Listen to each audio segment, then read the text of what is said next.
temática en la temática para los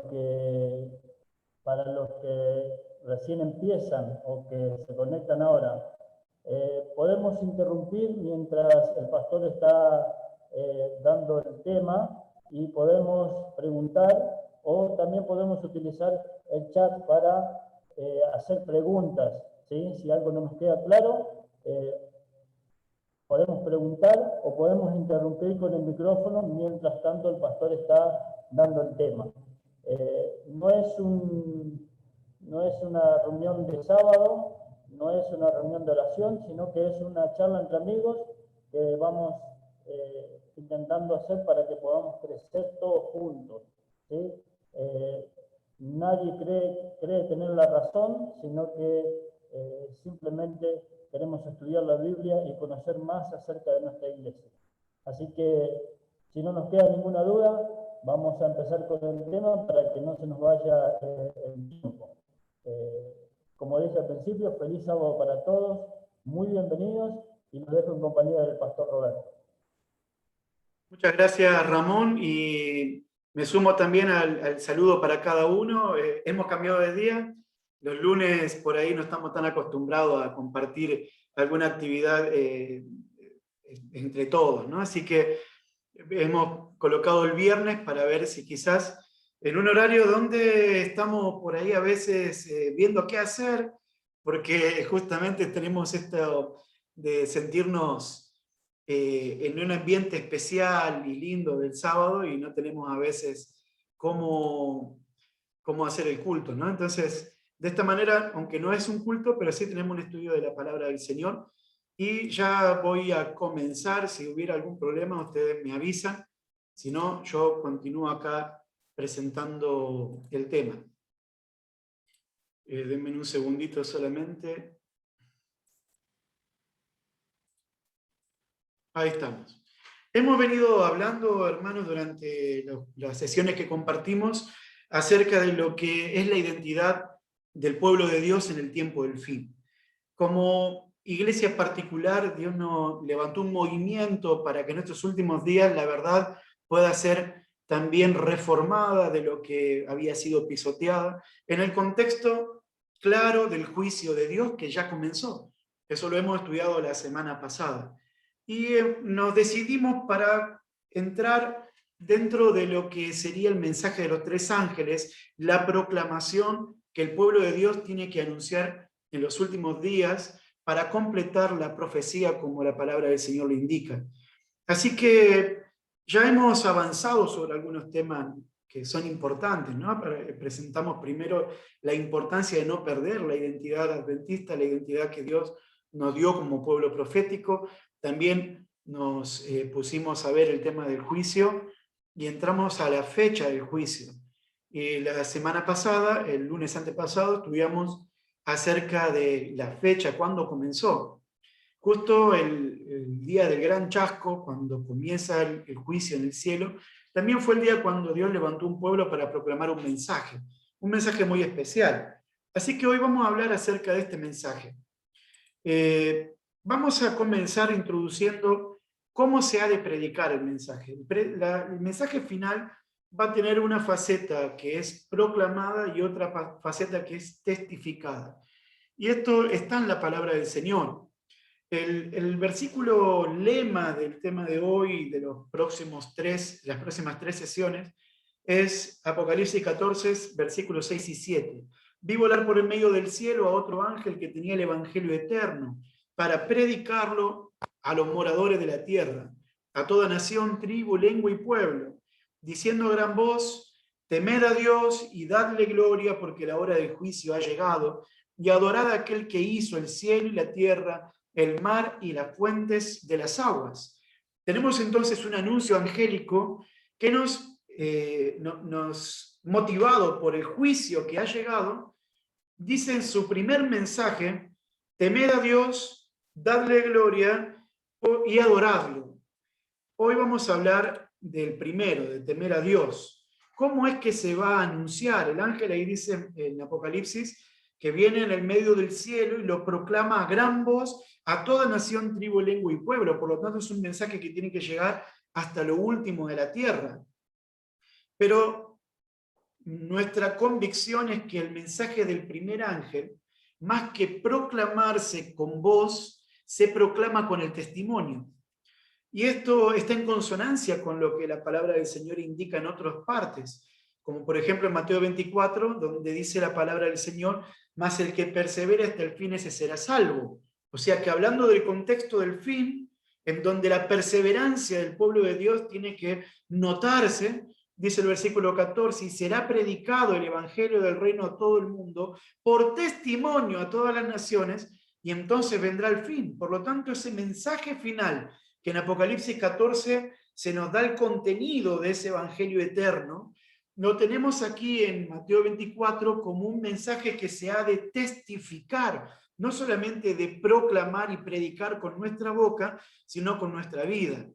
Jesús ya había anunciado la efectividad de una vida transformada. En Juan 13:34 dice, un mandamiento nuevo os doy, que os améis los unos a los otros, como yo os he amado, que os améis los unos a los otros. Y en esto conocerán todos que sois mis discípulos, si tuvieran amor los unos con los otros. O sea que la gente iba a conocer, iba a aceptar el evangelio eterno a través del testimonio del pueblo de Dios. No es solamente un mensaje que anunciar, sino un mensaje que vivir. No hay que solamente predicar el evangelio, sino testificar el evangelio. La proclamación o testificación del evangelio en el mensaje del primer ángel se da en torno a un motivo que es que el juicio ha llegado y tres acciones puntuales: temed a Dios, dadle gloria y adorad al Creador. Hoy nosotros nos vamos a referir al primero de estos, temed a Dios. Y no es un tema sencillo, les aseguro que me llevó mucho trabajo preparar este mensaje, así que espero que pueda ser de bendición.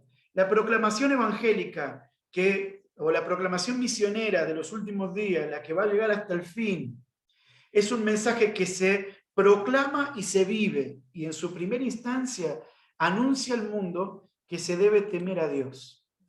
En el diccionario de los Salmos, si ustedes ven ahí a la izquierda, dice que la palabra temor es la traducción de un verbo hebreo llamado yaré, que en el Antiguo Testamento se repite 435 veces. Y el orden en cantidad de repeticiones se usa más en los Salmos, o sea que en ocasión de la adoración, en Deuteronomio, que sería más en ocasión de la ley, y en Isaías, en ocasión de la profecía. Y en el diccionario de los Salmos dice, el temor de Dios tiene un sentido realista. Está el Dios temible y temido, el Dios que da miedo. Por mucho que se quiera atenuar el impacto de las palabras, lo cierto es que en gran parte el temor real, o sea, el que da miedo, pudo ocupar cierta importancia en la religión de Israel, como la ocupó también en la nuestra, como la ocupa también en la nuestra. Aplicado al terreno religioso se relaciona más con la reverencia y esa actitud religiosa tenida de respeto por el misterio de Dios. O sea, noten ustedes lo que dice este autor, que al analizar las veces que la palabra temor aparece en los Salmos, se debe concluir que aquel temor tiene un sentido literal, temor de miedo, y un sentido también eclesiástico, temor de reverencia. Y acá puede ser que tengamos que revisar lo que muchas veces hemos definido como temor. Solemos decir que no es miedo, sino que es reverencia, respeto, sentir admiración por Dios. Pero tenemos que entender que bíblicamente hablando, no se podría reducir solamente a un asunto de respeto. Tiene que ver también con algo más complejo. En el libro Fulgores de Gloria, que salió como un complemento de la escuela sabática hace algunos años atrás, Ángel Manuel Rodríguez, que es un gran teólogo de nuestra iglesia, dice, el temor de Dios deriva del hecho de que Él es grande, majestuoso y único. O sea, miren dónde comienza el temor. Comienza en nuestra concepción, en nuestra comprensión de la grandeza, majestuosidad de Dios. Su presencia inspira temor porque Él está más allá de nuestra total comprensión. Pero Él nos dice, no temáis, porque su presencia no pone en peligro nuestra existencia. Más bien puede enriquecerla superando nuestras expectativas.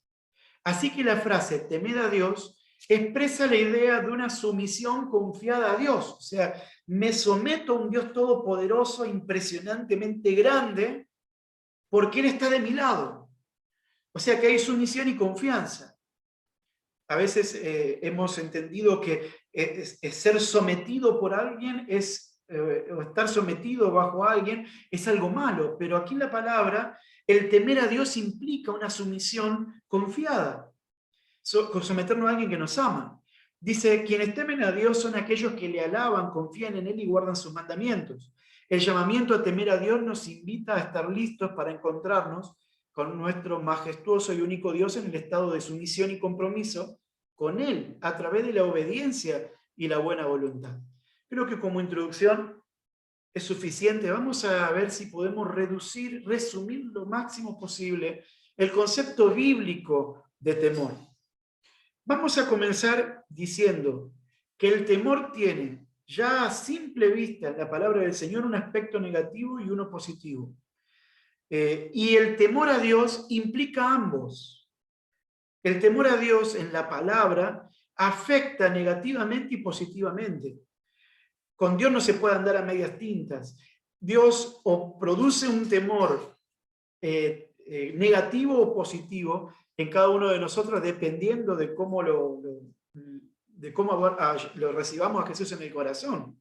Hay un texto donde presenta estos dos aspectos del temor en un solo versículo, en Éxodo 20:20.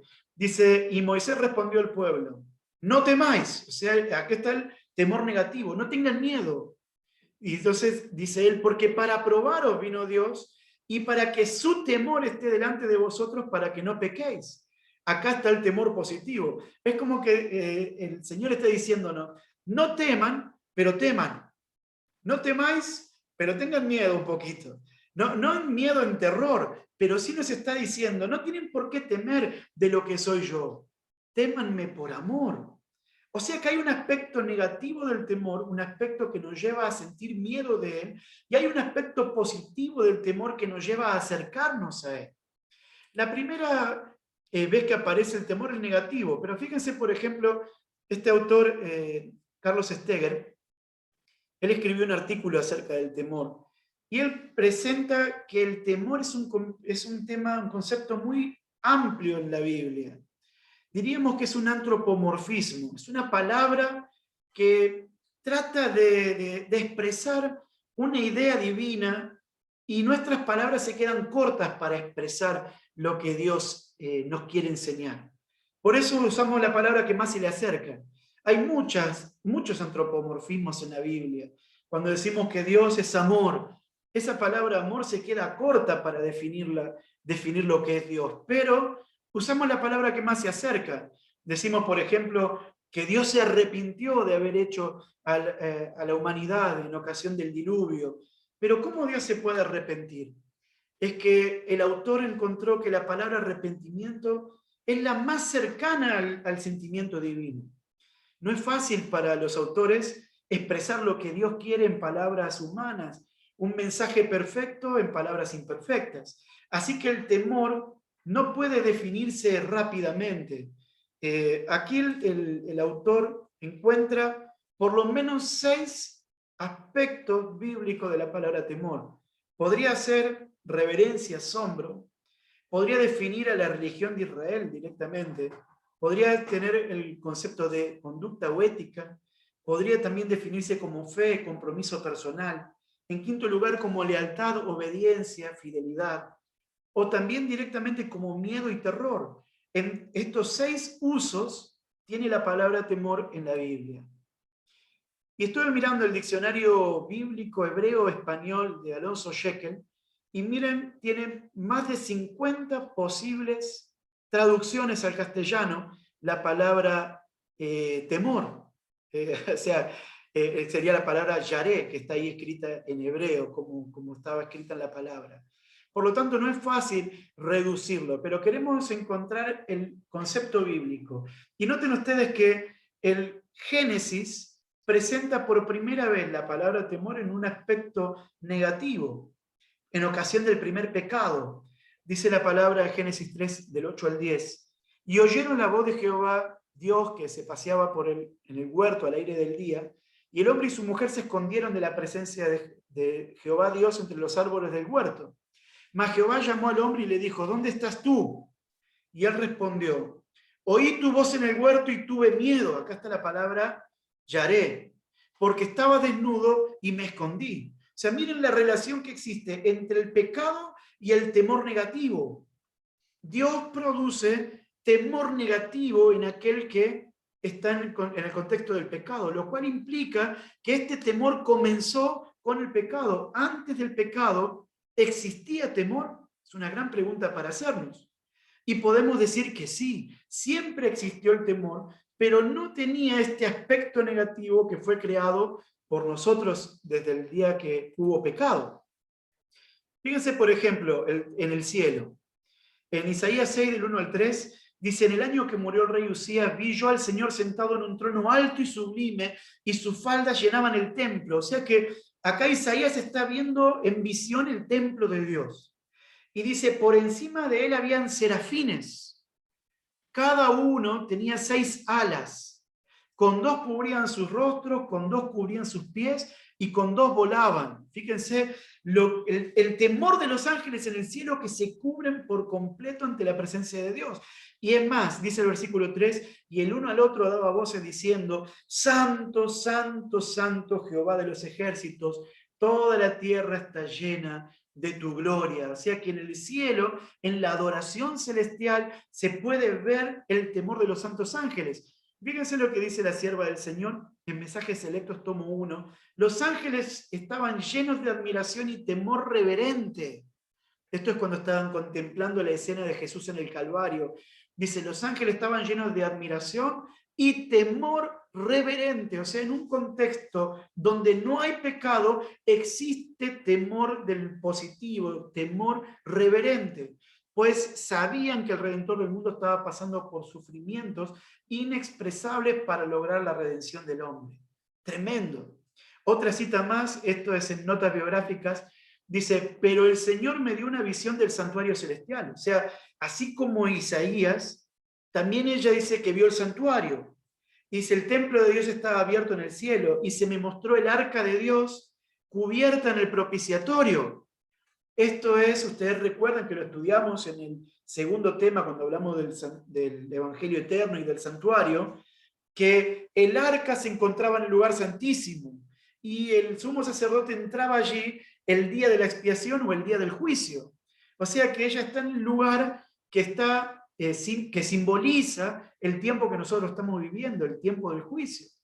Entonces ella dice, había 2 ángeles a cada uno de los lados del arca, con las alas extendidas sobre el propiciatorio y el rostro vuelto hacia él.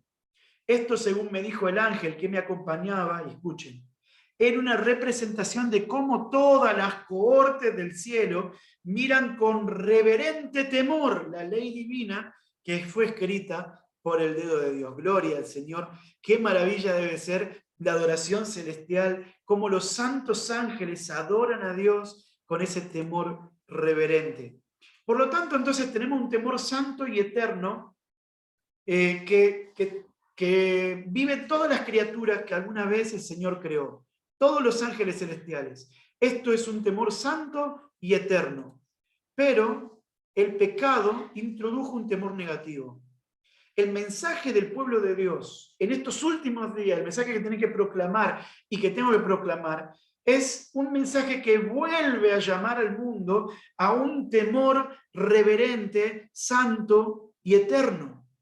Mientras que el mundo teme a Dios porque le tiene miedo, pero no tiene temor de Él, un temor positivo, y por eso pecan y se burlan del Señor. El pueblo adventista está llamado por Dios como movimiento profético para proclamar el verdadero temor. ¿Y cómo es ese verdadero temor? En principio vamos a reconocer que los hombres temen a Dios de forma natural.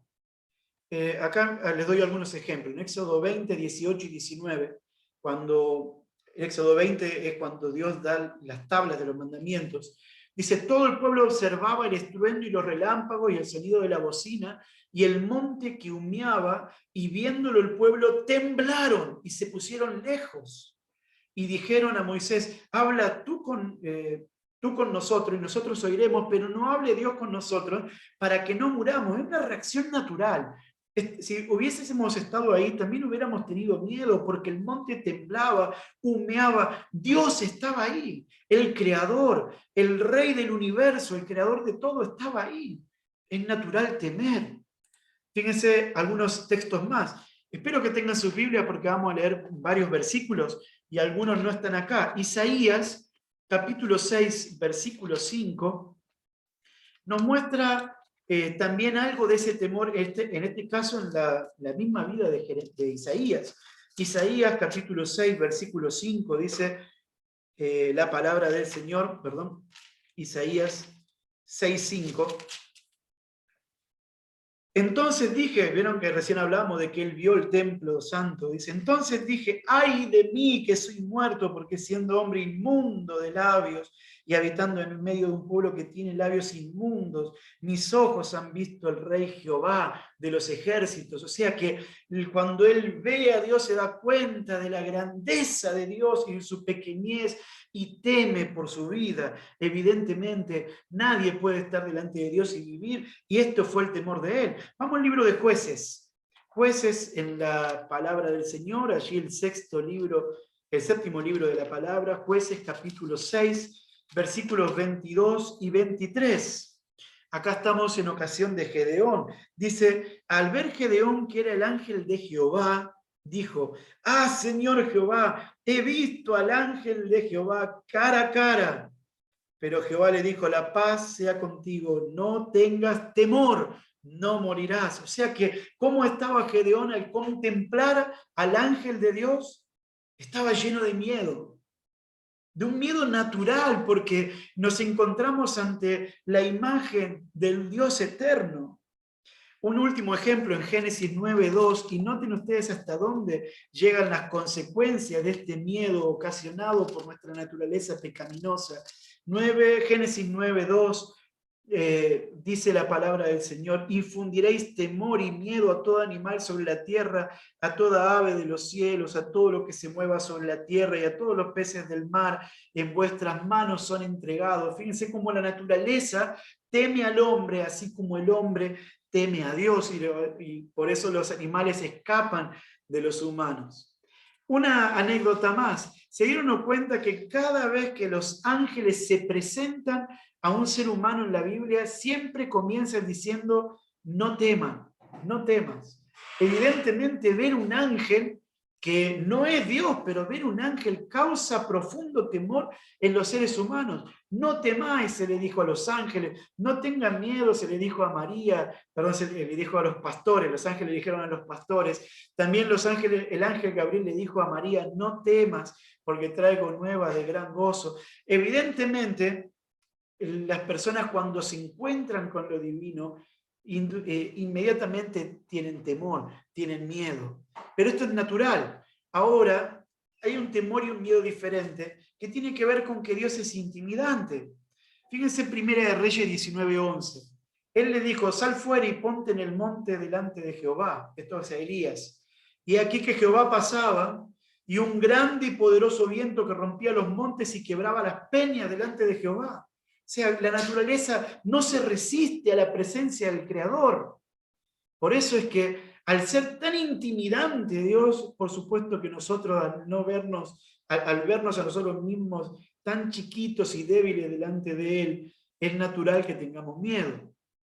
En Job 37, versículos 22 al 24, dice, en Dios hay una majestad terrible, y Él es todopoderoso, al cual no alcanzamos, grande en poder, en juicio y en multitud de justicia, no afligirá. Pero ven que Él presenta la grandeza de Dios. Y entonces dice, lo temerán por tanto los hombres.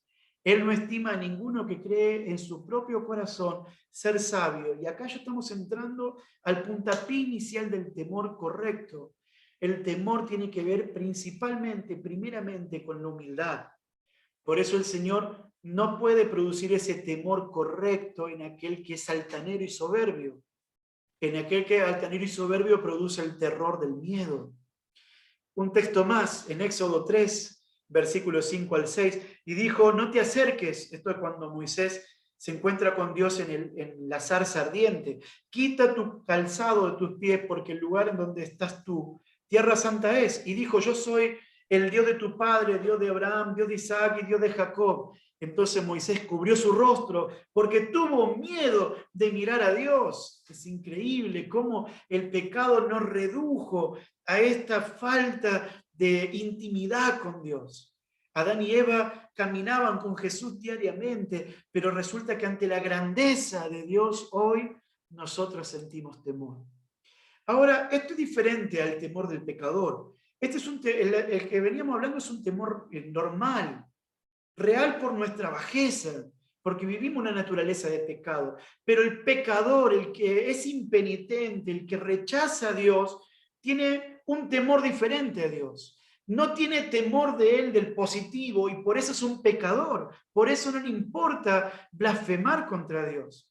En una ocasión, Abraham habla acerca de por qué había temido en un pueblo, y él dice, porque dije para mí, ciertamente no hay temor de Dios en este lugar, y me matarán por causa de mi mujer. O sea que él entendía que la gente que no teme a Dios con el temor positivo, con el temor de la reverencia, del respeto, de la adoración, es gente que le gusta hacer maldad al punto que puede llegar a matar simplemente. Mientras que el temor de aquel que no teme a Dios positivamente es aterrador. Fíjense, por ejemplo, Isaías, hablando del tiempo del fin, él dice, y se meterán en las cavernas de las peñas y en las aberturas de la tierra por la presencia temible de Jehová y por el resplandor de su majestad, cuando Él se levante para castigar la tierra. Por lo tanto, el que no teme a Dios por amor, termina temiéndole de terror. Y también dice en Mateo 10:28, y esto lo dice Jesús para alertarnos de la flojera con la que a veces hablamos de Dios. Y no temáis a los que matan el cuerpo, mas al alma no pueden matar. Temed más bien a aquel que puede destruir el alma y el cuerpo en el infierno. Fíjense que Jesús nos está enseñando que el temor no puede reducirse a una cuestión de solamente reverencia. También dice él acá, temé a Dios, porque si no lo temes, vas a terminar teniéndole miedo a cualquiera y al terror de la destrucción eterna. En este sentido podemos hacer este resumen. Aquel que de un lado del péndulo puede temer a Dios o puede entender el temor a Dios, se contrapone a aquel que termina teniendo temor de Dios. Una cosa es temer a Dios porque Él es grande y maravilloso y está de mi lado, porque es temible, pero es mi Dios. Y la otra es temer de Él, tener miedo de Él, porque no lo respeto.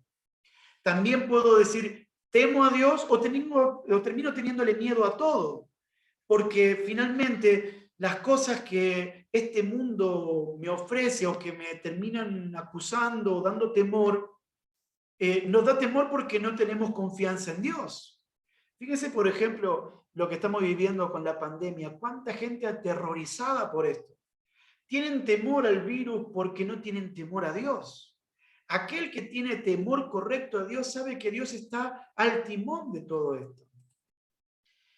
Vamos entonces a entender cómo es el temor del cual habla Apocalipsis 14.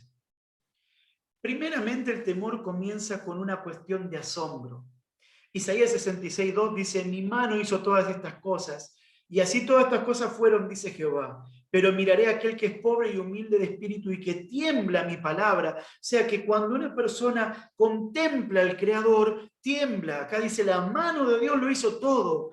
Y él entiende que él mira al pobre y al humilde, al que tiembla ante la majestuosidad de Dios. Génesis 28, 16, 17. Y despertó Jacob de su sueño y dijo, ciertamente Jehová está en este lugar y yo no lo sabía. Y tuvo miedo y dijo, cuán terrible es este lugar. No es otra cosa que casa de Dios y puerta del cielo.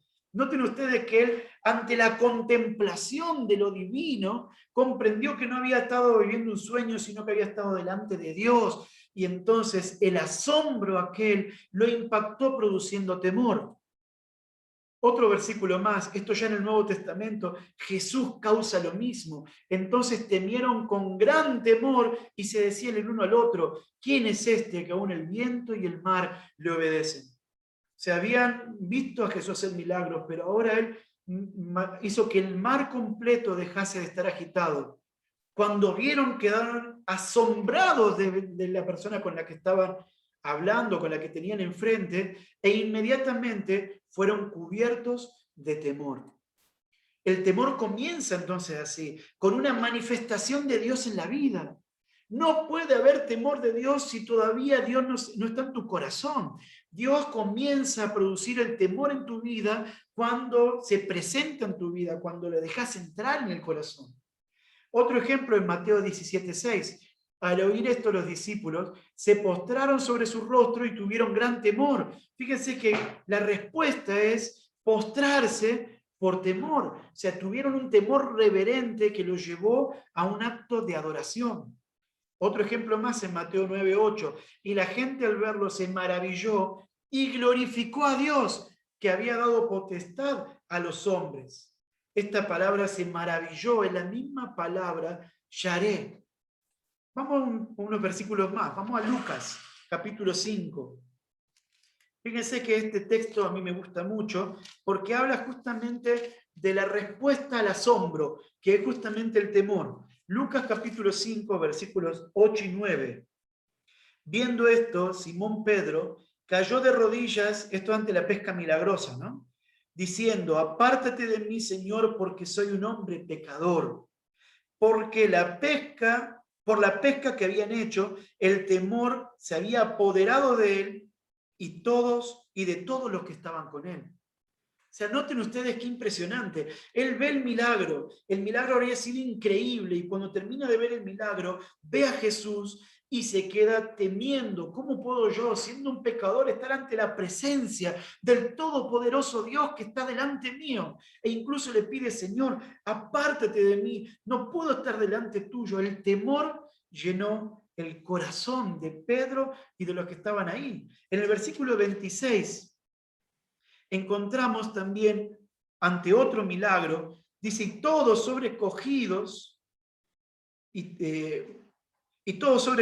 de asombro, glorificaban a Dios y llenos de temor decían, hoy hemos visto maravillas. O sea que sobrecogidos de asombro, ese asombro los llevó a temer a Dios. O sea que acá tenemos el puntapié inicial del verdadero temor. Un último ejemplo, ahí nomás dando vuelta a la página, en Lucas 7:16, cuando Jesús resucita al hijo de la viuda de Naín.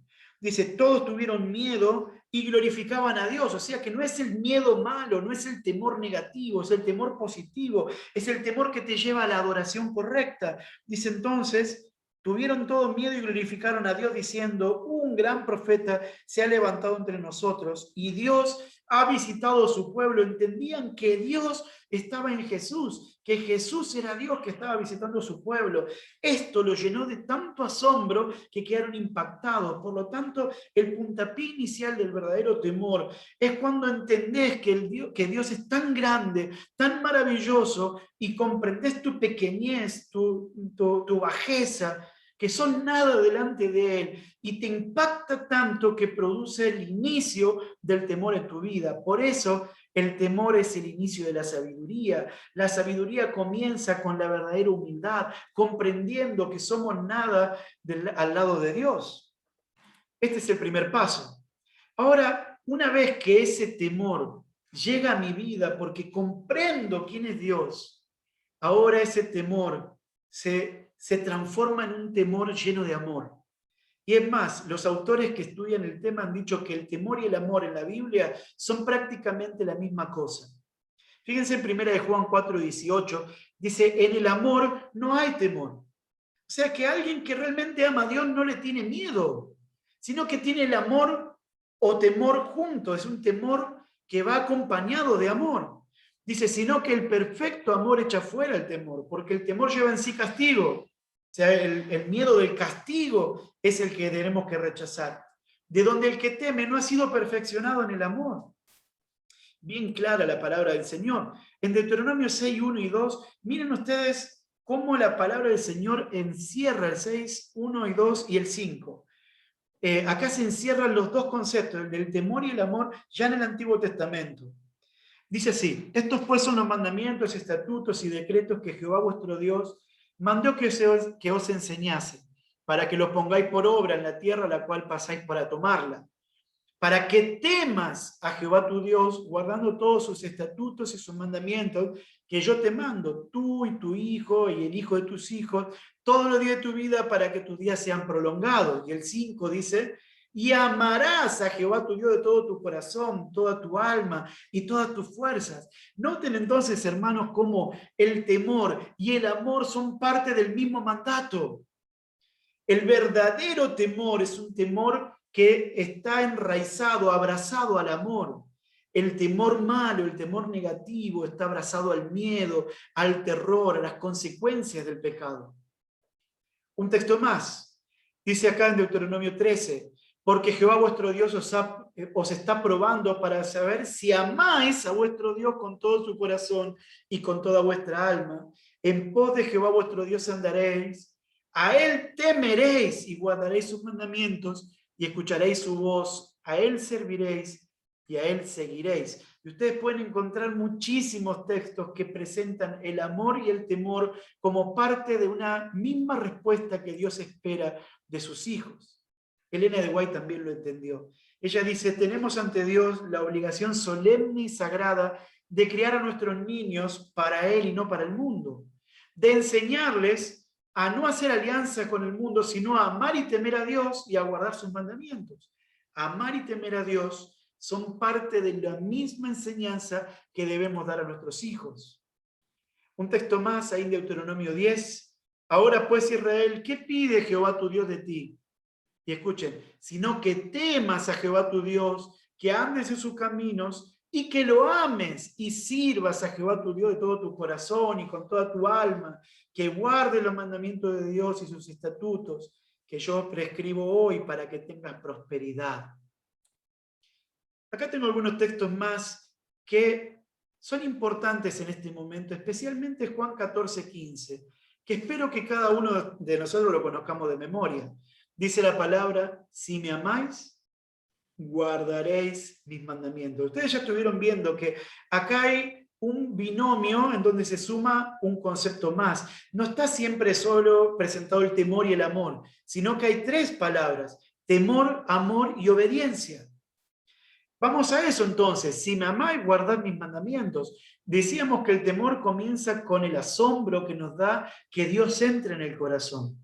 Ese asombro, ese temor que Dios inicia allí, produce el amor a ese Dios que, en vez de castigarme o en vez de destruirme, se muestra confiable para mí, me ama y me salva. Y entonces ese amor se traduce en obediencia. Dice en Deuteronomio 5:29, esto es un pedido de Dios, un sueño de Dios. ¿Quién diera que tuviesen tal corazón que me temiesen y guardasen todos los días mis mandamientos, para que a ellos y a sus hijos les fuese bien para siempre? Miren el sueño de Dios. ¿Cómo me gustaría, dice Dios, que me teman y que guarden mis mandamientos?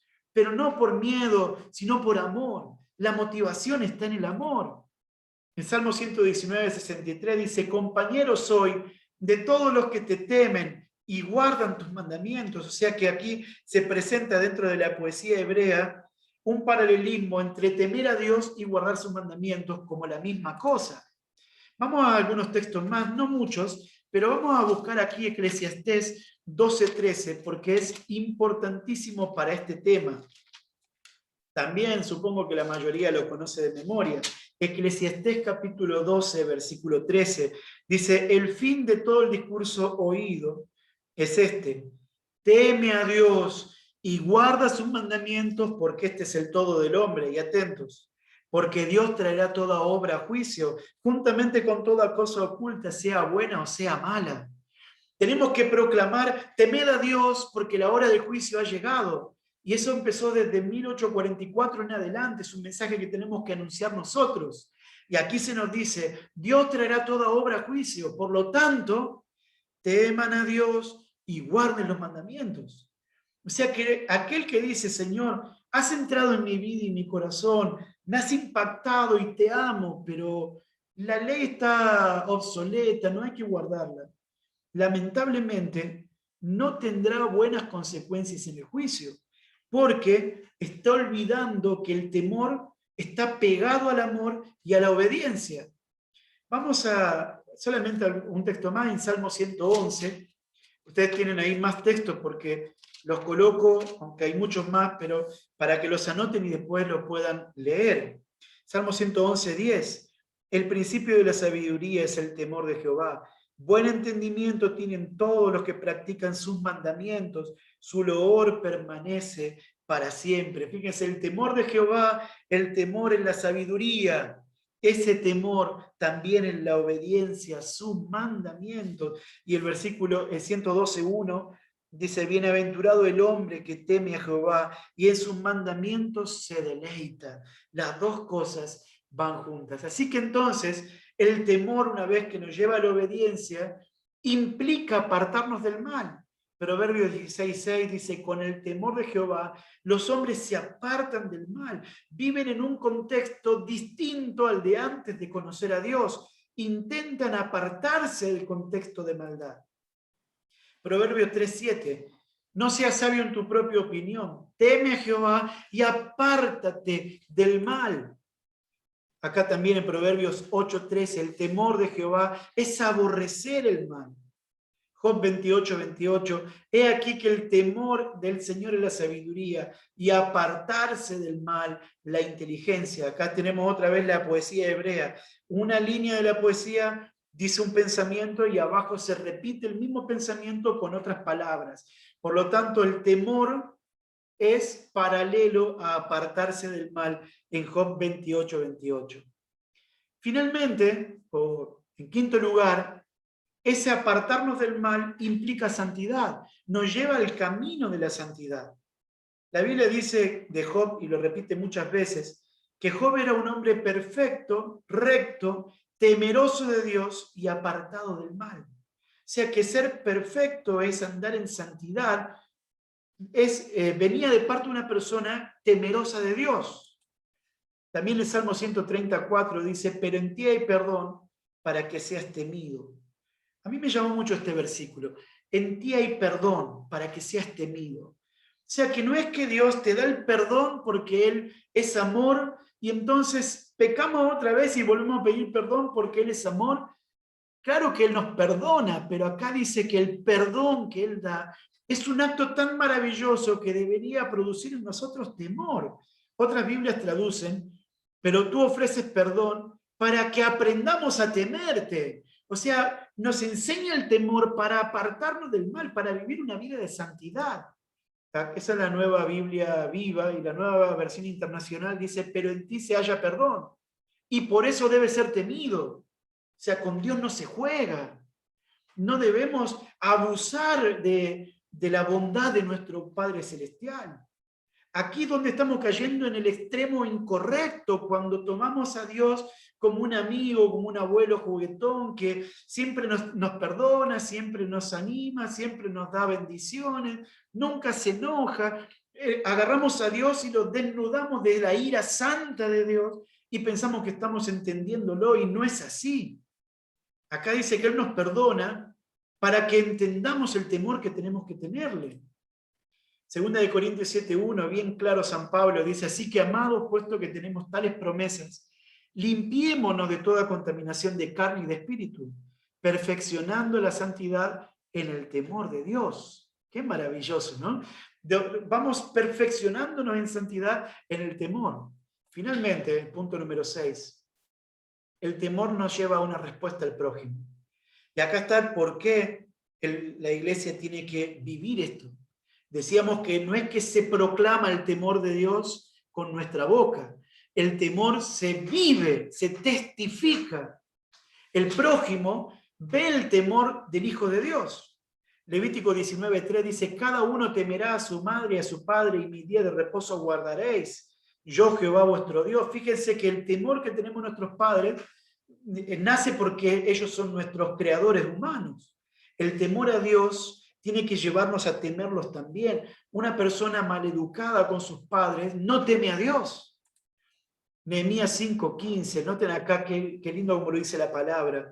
Pero los primeros gobernadores que fueron antes de mí, dice Nehemías, abrumaron al pueblo, tomaron de ellos por el pan y por el vino más de 40 siclos de plata, y aún sus criados se enseñoreaban del pueblo. Pero yo no hice así a causa del temor a Dios, el temor de Dios.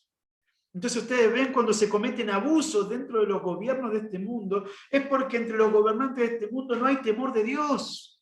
Como no temen a Dios, no temen hacerle daño al prójimo.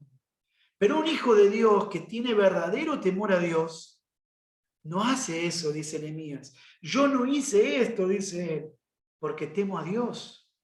Otro texto más, vamos a Levítico, por favor, acompáñenme en este maravilloso libro, Levíticos capítulo 19, versículo 14, hay una serie de consejos.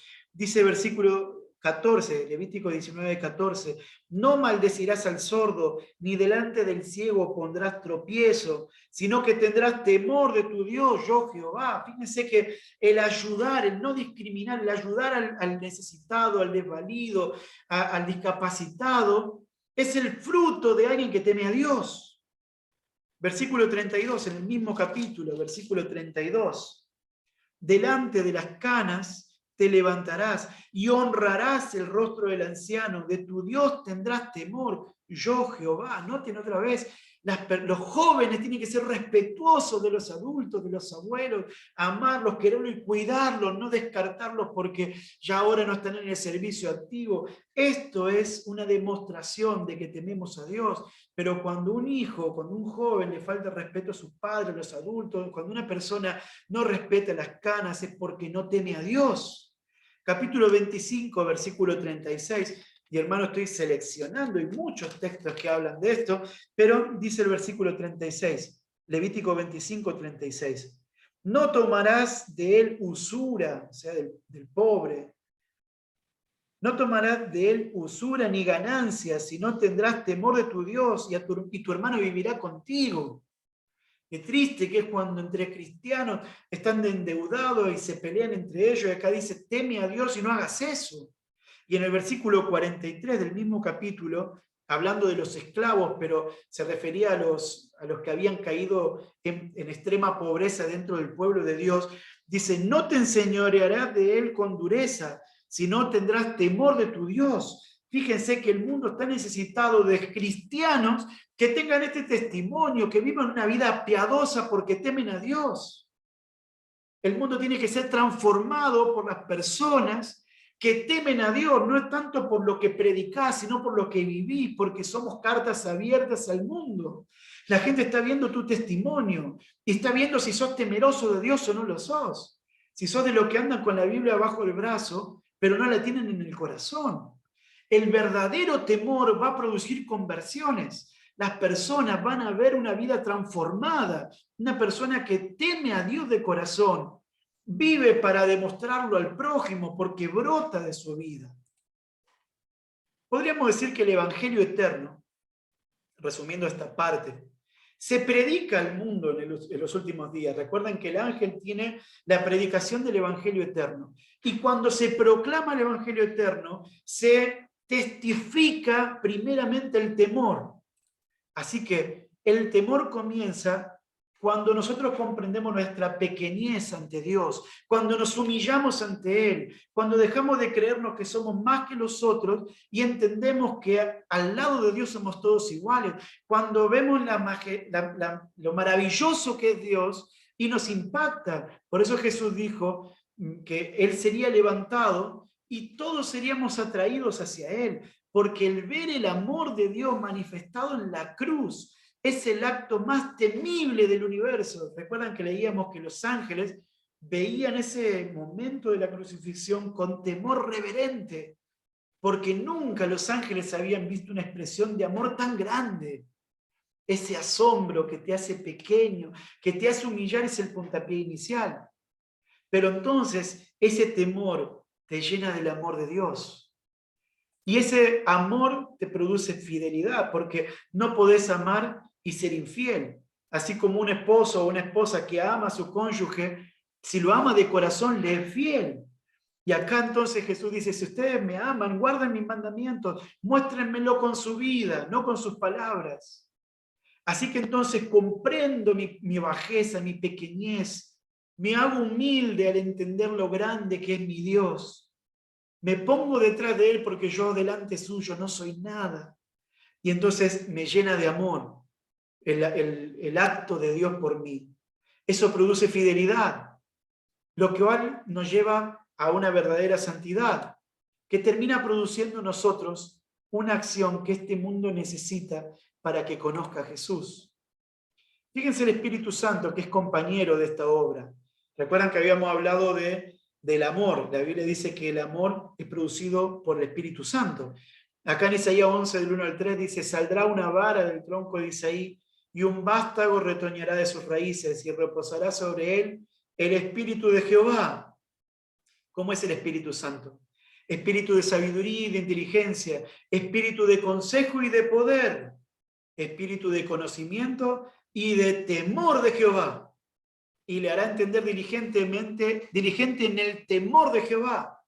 No juzgará según la vista de sus ojos, ni arguirá por lo que oigan sus oídos. Y saben que esta es una profecía sobre Jesús.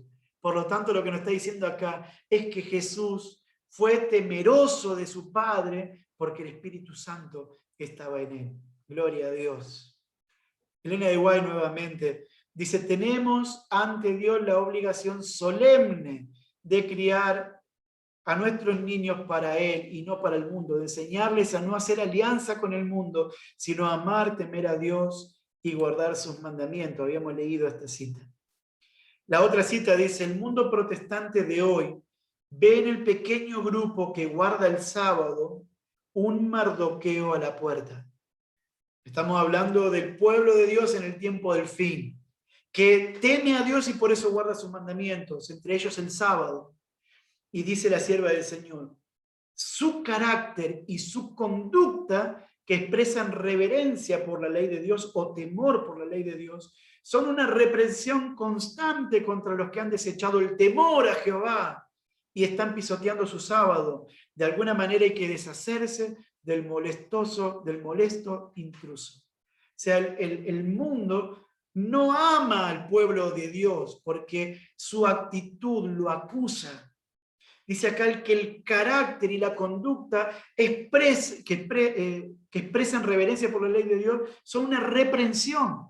O sea que acá está hablando ella de una predicación que no se da por palabras, sino por testimonio, por actitud, por una vida transformada. Esto no está sucediendo. No está habiendo una persecución hacia el pueblo de Dios, quizás porque no estamos temiendo a Dios de verdad. Por eso este mensaje no es solamente para entender que el temor a Dios tenemos que predicarlo, sino para revisar dentro nuestro si estamos viviendo ese temor.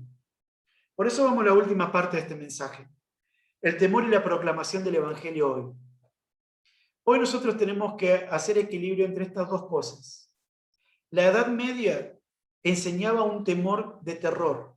Le decía a la gente, si ustedes no pagan las indulgencias, si ustedes no hacen los méritos, ustedes van a ser aterrorizados en el infierno por la eternidad. Y llenaban de terror a la gente que no amaba a Dios, sino que le tenía miedo. Pero hoy el diablo llevó a la humanidad al otro lado del péndulo, al punto de la irreverencia.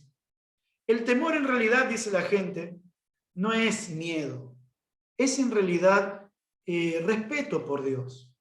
Pero entonces bajan a Dios tan cerca nuestro que lo ponen al lado de nosotros.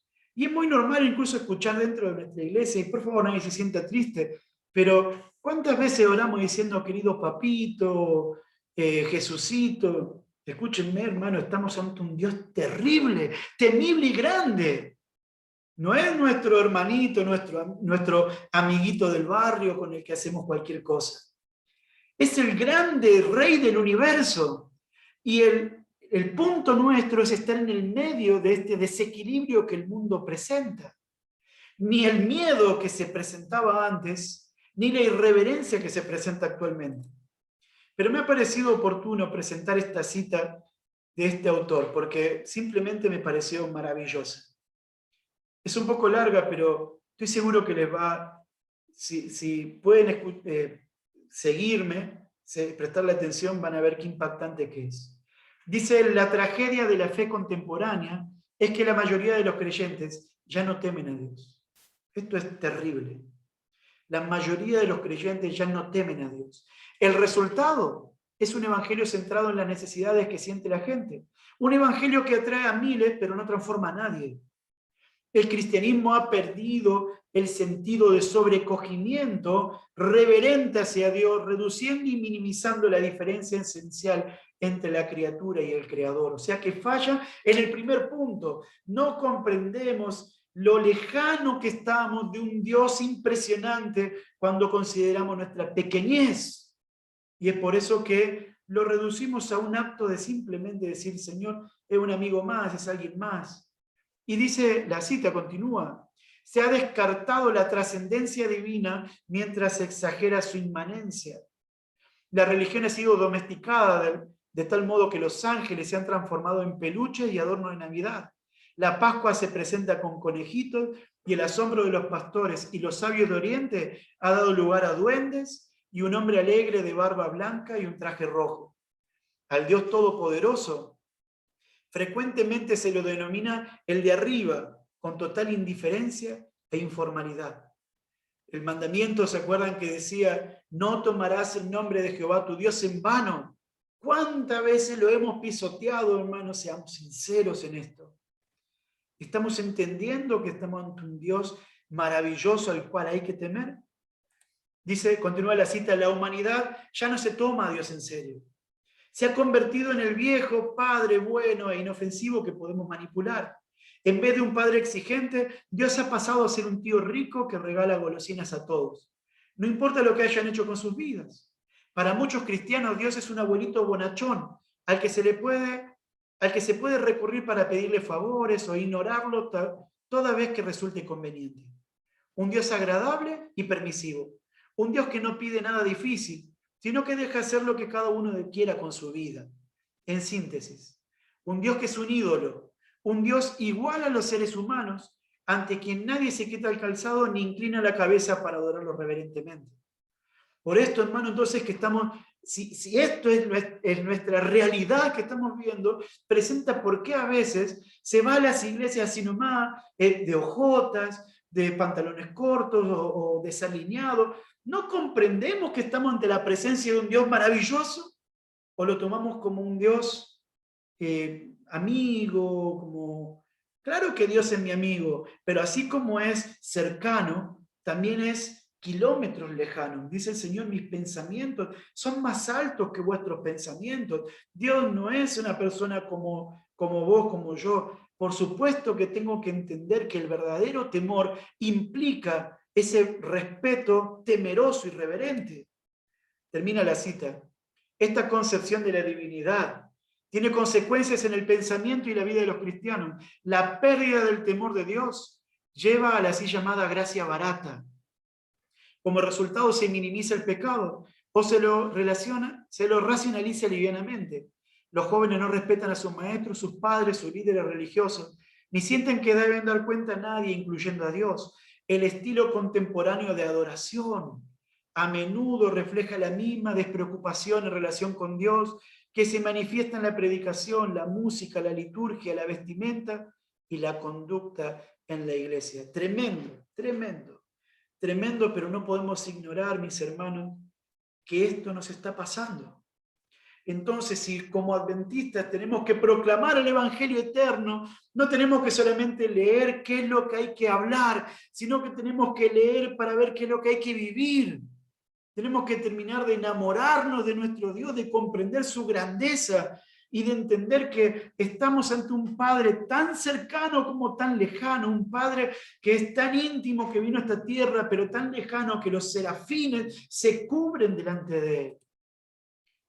Como conclusión, dice la palabra del Señor: vi volar por el medio del cielo un ángel, decía a gran voz: temed a Dios porque la hora de su juicio ha llegado. Y sabemos que el juicio comenzó el 22 de octubre de 1844. Esto lo estudiamos la vez anterior. Pero entonces, déjenme llevarlos por un momento al día de la expiación. El día de la expiación, que es el día del juicio.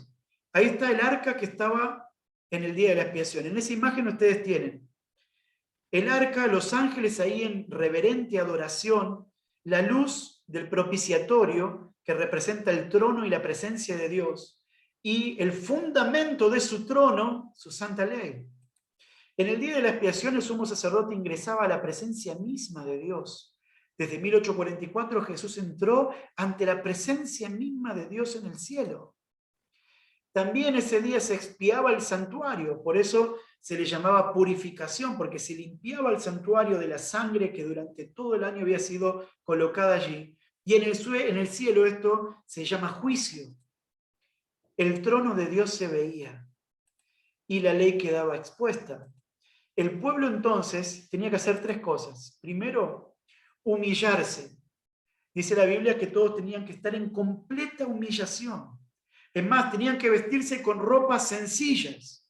El sacerdote que entraba tenía que vestirse con ropas sencillas. Tenían que humillarse para encontrar el verdadero temor. En segundo lugar, orar y ayunar. Y en tercer lugar, confesarse con completa contrición, con total arrepentimiento. Esta era la actitud del pueblo en el día de la expiación. Y tiene que ser nuestra actitud en el día de la expiación que estamos viviendo nosotros, en el juicio de Dios.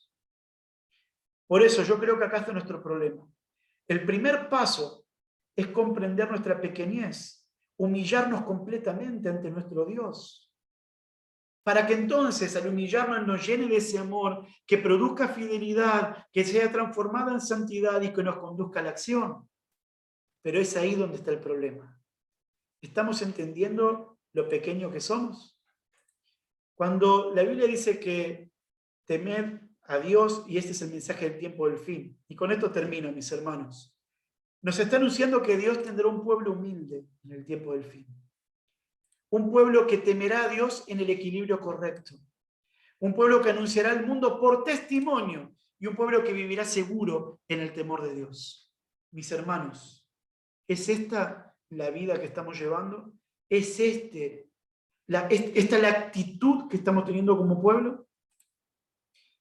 Creo que más que nunca, como hijos de Dios, tenemos que hacer una revisión personal sincera y completamente llena de una actitud de cambio. Posiblemente hemos estado anunciando un mensaje correcto, pero no hemos estado testificando un mensaje correcto. ¿Cómo podemos ganar almas si tenemos un mensaje que no vivimos? Por eso, antes de anunciar que ha caído Babilonia en el mensaje del segundo ángel, Dios nos enseña primero, enseñen en el mundo lo que es temerme. Y de esa manera, entonces, el mundo me conocerá como realmente soy. Antes las personas temían a Dios y le tenían terror. Hoy las personas no tienen ningún tipo de temor por Él. Se burlan de Dios, continuamente cuentan chistes y bromas de Dios, la religión es anticuada, los cristianos son completamente relajados, burlados continuamente. Esta es la actitud que nosotros vemos en el mundo. Pero nosotros los cristianos estamos llamados a marcar una diferencia. Nosotros los adventistas en estos últimos días tenemos que ser distintos. Temer a Dios completamente. No porque solamente Él es cercano a mí, sino también porque Él es maravilloso y grande. Ese verdadero equilibrio nos tiene que hacer entender la humildad que como hijos de Dios tenemos que tener. Tenemos que tener cada uno de nosotros. Que Dios les bendiga, mis hermanos. Gracias por el tiempo que me han prestado. Y bueno, a continuación, si hubiera algún aporte o pregunta, es el momento para compartirla.